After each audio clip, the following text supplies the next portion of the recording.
Hello everyone, I welcome you all to this newspaper analysis initiative. These are the articles that we are going to look today. We will move on to the first article. The first article for the day, Election Commission discretion during SIR is not unregulated power, Supreme Court.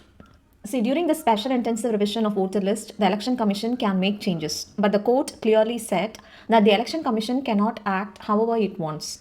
The Election Commission argued this. There is a law, that is Section 21, Clause 3 of the Representation of the People's Act 1950, which allows easy to devise electoral rolls in any manner we think fit as long as we record reasons and act fairly. In simple terms, the EC said this law frees us from strict procedures. But the Supreme Court disagreed with that thinking.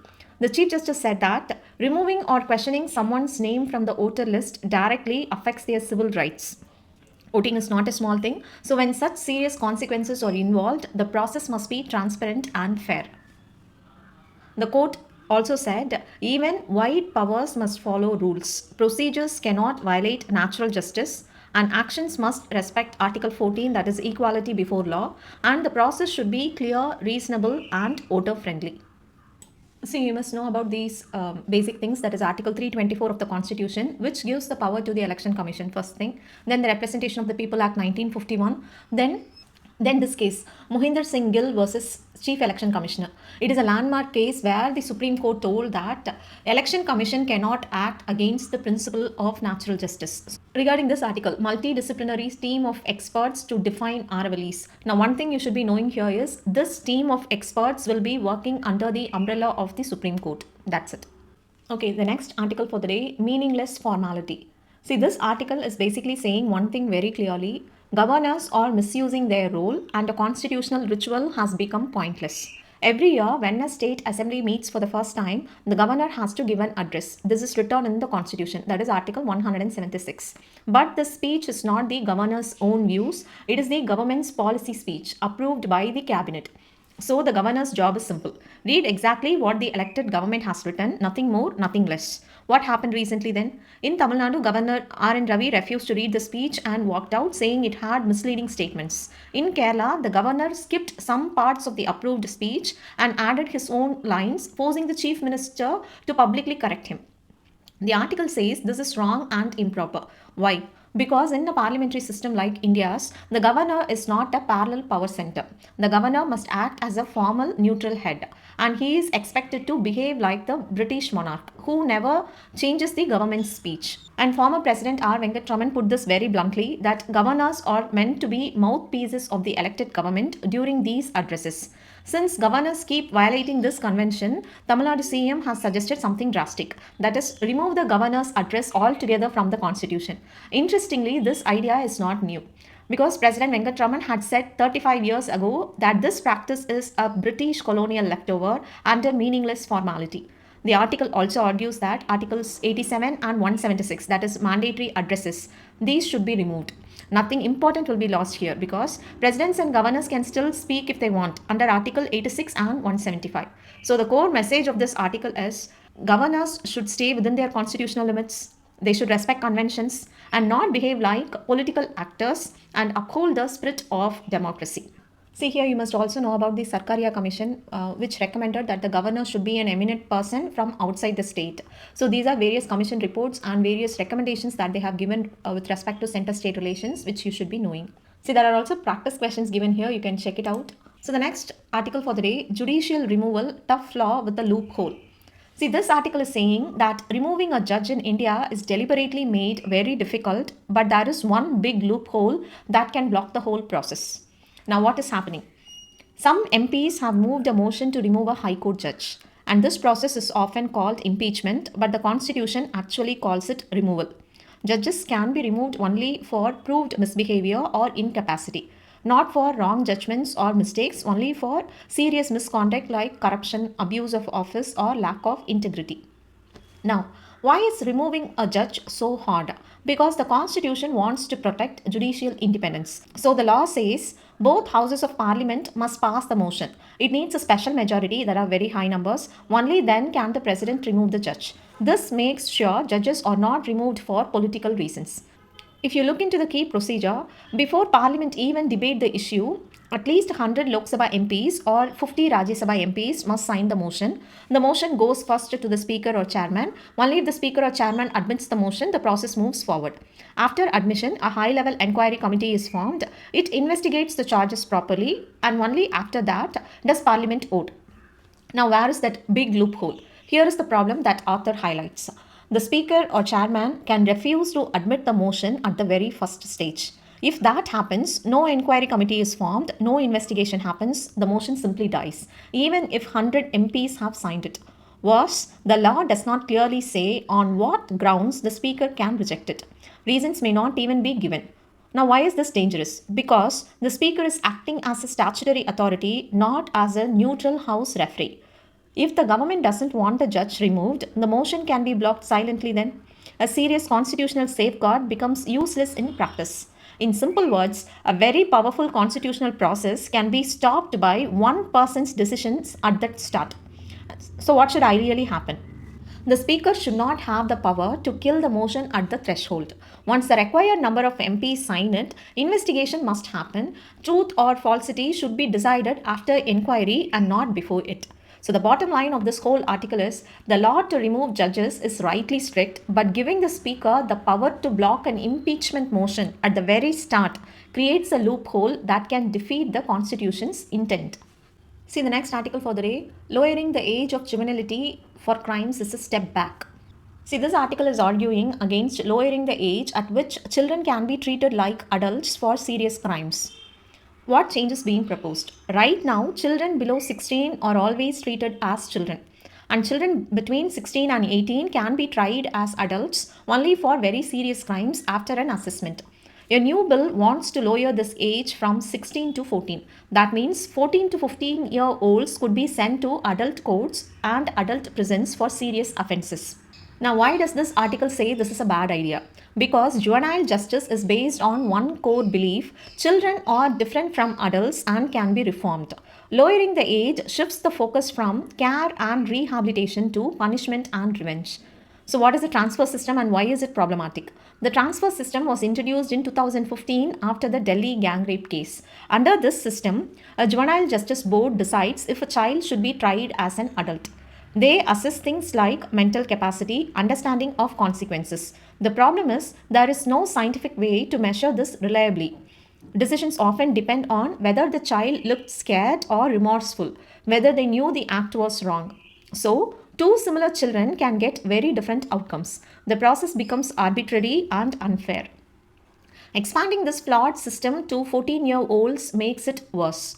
See, the bill claims that crimes by 14 to 16-year-olds are increasing, but the data says otherwise. According to NCRB, that is the National Crime Records Bureau, only 0.5% of all crimes involve children. 79% of children in conflict with law are 16 to 18 years old.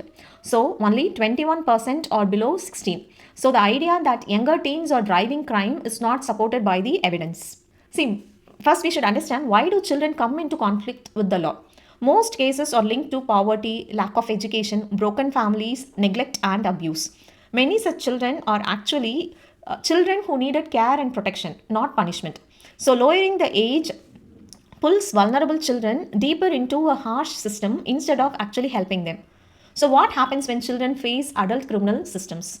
It actually causes serious harm. Like schooling gets disrupted, mental and emotional development suffers. They face stigma for life.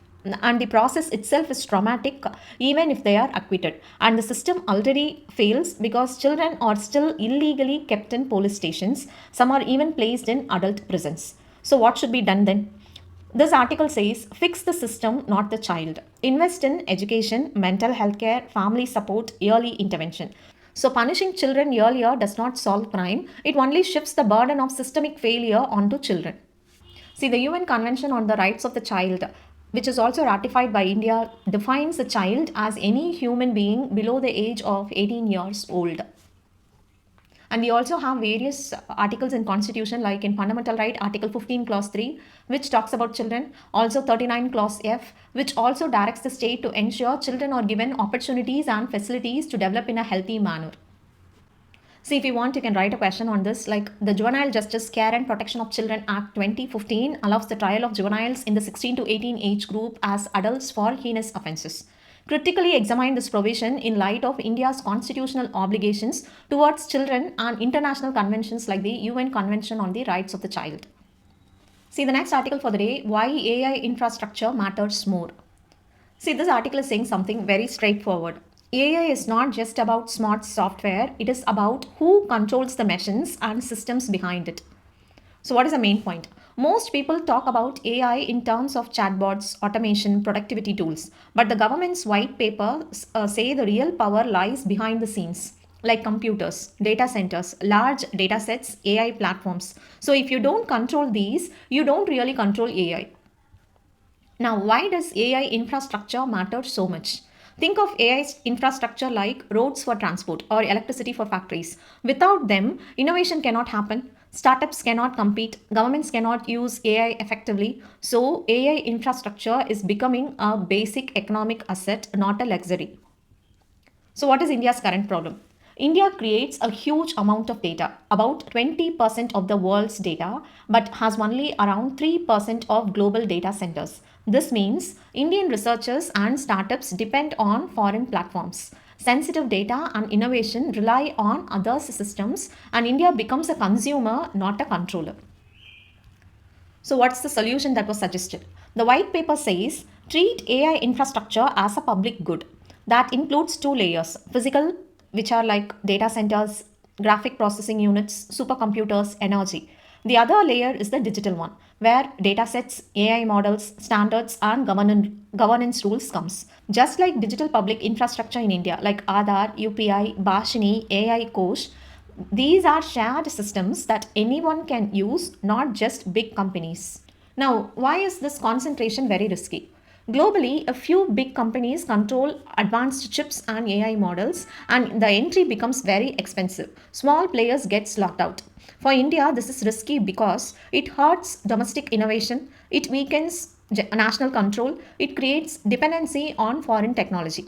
So the goal is sovereignty, not isolation. So India should cooperate globally but still control critical systems. However, the government alone cannot do it. So the paper supports public private partnerships, that is, bringing in private efficiency plus public oversight, clear rules to protect the public interest.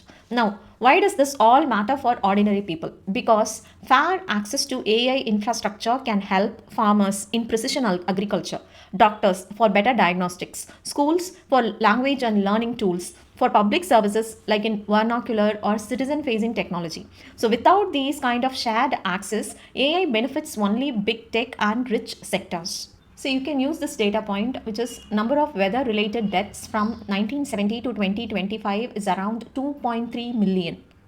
So the next article for the day, should corruption charges need prior sanction?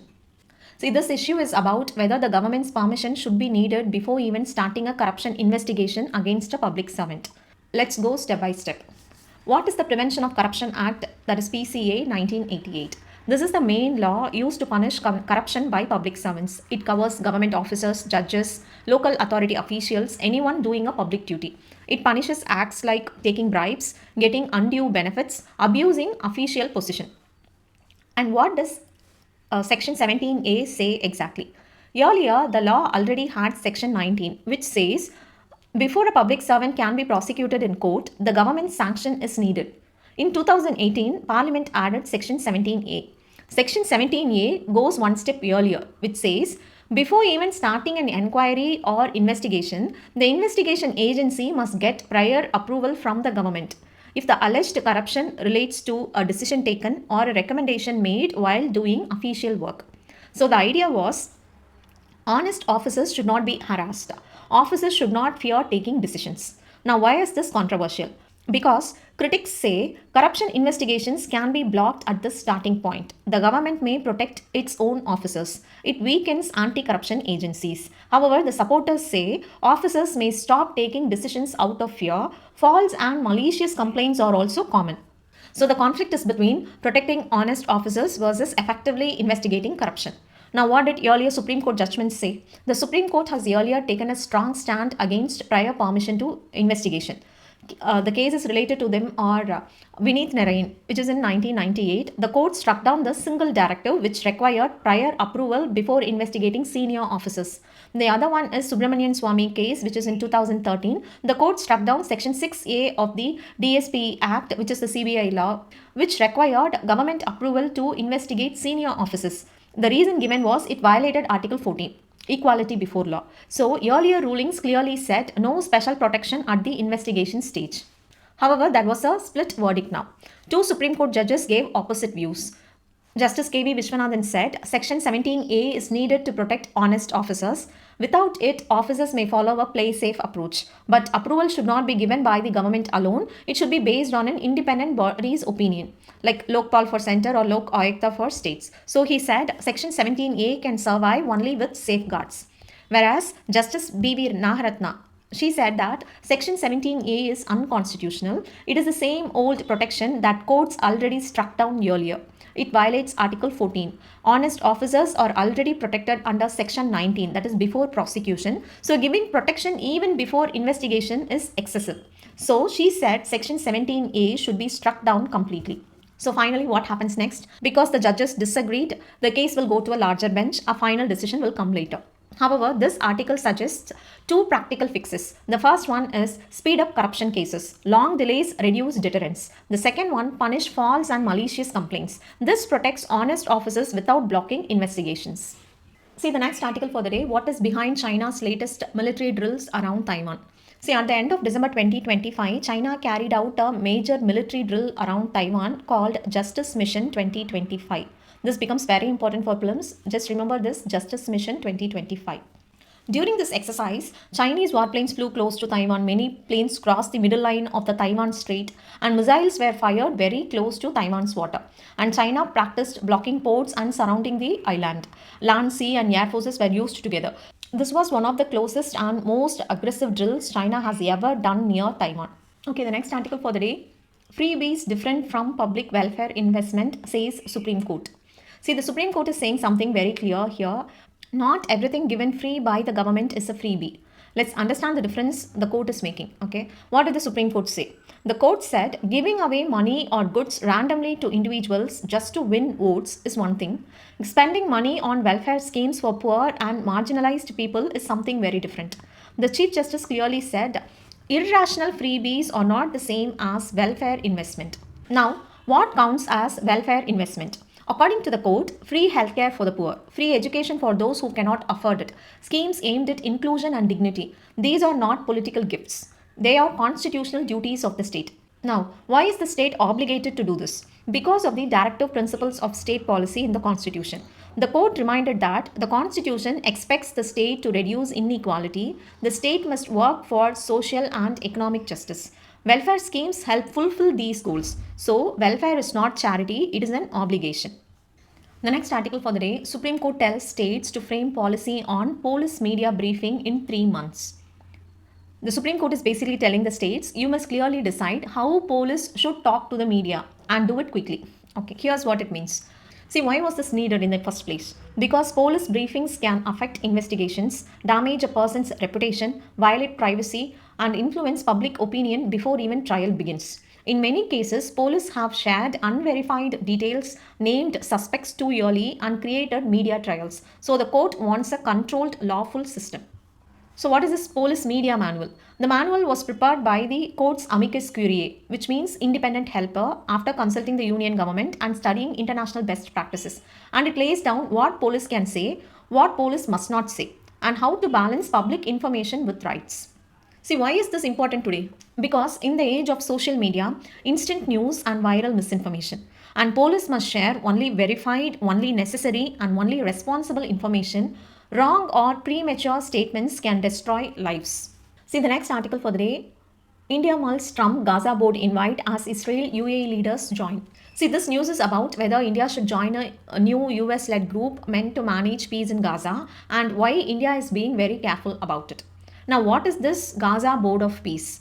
US President Donald Trump has proposed a Gaza Board of Peace. It is meant to help manage peace and reconstruction in Gaza, guide what happens after the war, possibly oversee governance and aid. And many countries have already agreed to join, including Saudi Arabia, UAE, Egypt, Jordan, and Qatar, Turkey, Indonesia, and Pakistan, and Israel has also accepted. India has been invited, but it has not decided yet. Now, why is India thinking carefully? Because this is not just a humanitarian issue, it is deeply political. India has a long standing position, that is, support for Israel's security, support for Palestinian rights, and strong backing of the two state solution, Israel plus Palestine as separate states. So, India must ask, does this board actually support a two state solution, or does it weaken international law and the UN system? Several concerns were raised. The board may follow a corporate style governance model. There is a talk of a $1 billion fee for permanent membership. The board may act as an alternative to the United Nations. Pakistan has been invited, which raises political concerns. The mandate and powers of the board are not clearly defined. See, regarding this article, Dhaka declared non-family station as precaution officials. See, in this is done because of the deteriorating law and order situation in the country. Okay, just know this, nothing much. See, the next important article for the day is geopolitical tensions point to elevated risk, policy uncertainty. See, this RBI note is basically saying the world looks risky right now, but India's economy is still in a strong position. So, what is worrying the RBI? The RBI says global conditions are uncertain and tense because of US military action in Venezuela, ongoing war in the Middle East, no clear peace deal between Russia and Ukraine, and fresh tensions over Greenland. And all this creates geopolitical risk, trade uncertainty, policy instability across countries. So the global environment is not very comfortable. Then why is the RBI still optimistic? Because India's internal economic fundamentals are very strong. The RBI says India is expected to remain the fastest growing major economy in 2025-26. GDP growth outlook is positive despite the global troubles. So in simple words, even if the world slows down, India is still moving ahead faster than others. Now, what is supporting India's growth? First thing is trade and exports. India is reducing dependence on a few markets. Trade talks are going on with 14 countries or blocs. Deals were recently concluded with New Zealand and Oman. And the reforms like tax structures have been simplified, labor codes are being implemented, financial sector rules have been liberalized. So these reforms are meant to make business easier and growth more sustainable. About banks and financial stability, the RBI says banks are financially strong, they have enough capital, bad loans have reduced, and profits are healthy. So even stress tests show banks and NBFCs can handle shocks without collapsing. Now, if you take inflation and demand, inflation went up slightly in December, but it is still below RBI's danger level. So, consumer demand remains strong. So, credit to businesses is also increasing. So, the people are spending, businesses are borrowing, and growth momentum will continue. So, what should we focus?